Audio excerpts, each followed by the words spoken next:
Good morning, everyone. We are learning Mishnah Shabbos, Perek Yud Zayin, chapter 17. Good Did morning. you hear something? Yes.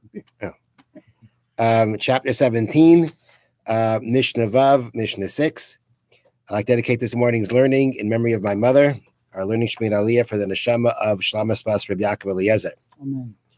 All right, we continue the laws of Muktzah. Now, there is a principle that we will learn from this Mishnah.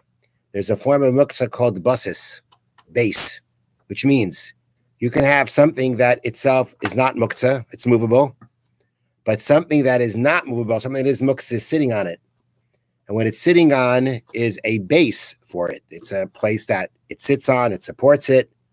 So the base, although it itself essentially is not muktzah, but because it's a base for something that's muktzah, it also becomes muktzah.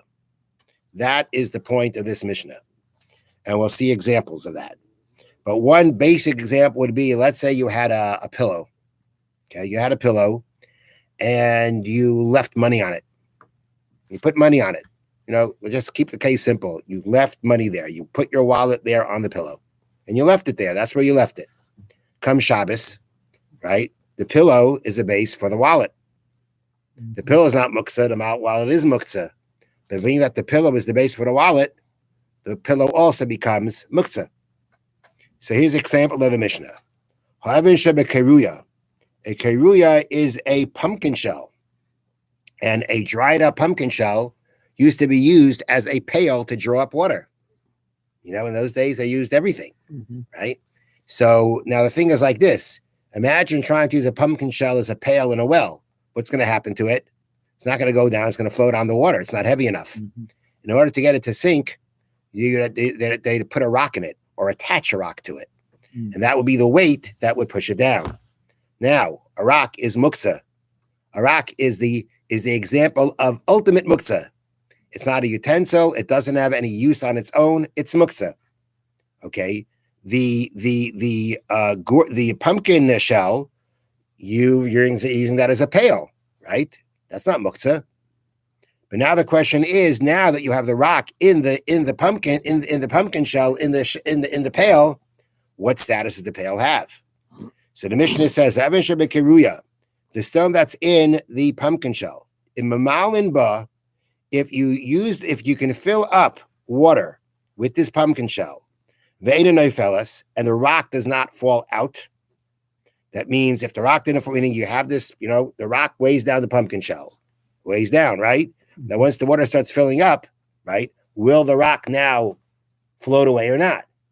If it doesn't float away, that means it is attached, right? That's why it's not floating away. If it's attached, then already we say that the rock is part of the pail. And as part of the pail, it's not going to be muktzah. It's not like the pail is a base for the rock. The rock becomes part of the pail. It's one thing. It's one unit. It's one utensil.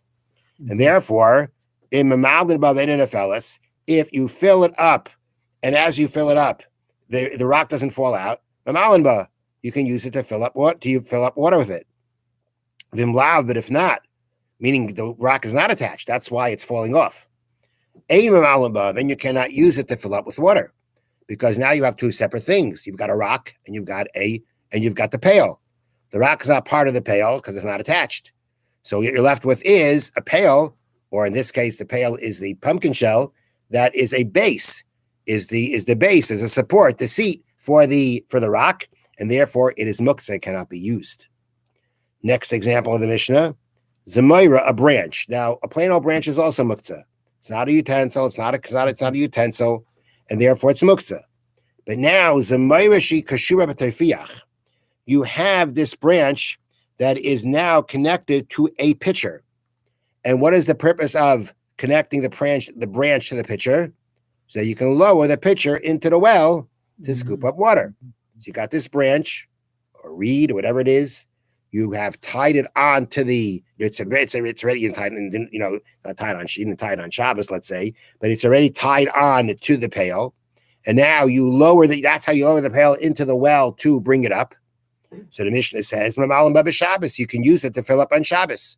Although the branch on its own would be muktzah, but now that the branch is connected to the utensil, it's part of the utensil and therefore not muktzah. Yes, it is. Now it is movable. And therefore, the Mishnah says, now in this case, there's nothing to qualify, right? That branch better be connected to the pitcher, because otherwise it's not going to work. So there's no question it's attached and it's going to stay together. And because of that, the branch that on its own would have been muktzah is now considered part of the pitcher and is not muktzah anymore. And you can use it to fill up water with it. Have a wonderful day. Thank Thank you. you. Oh, come on. There we are.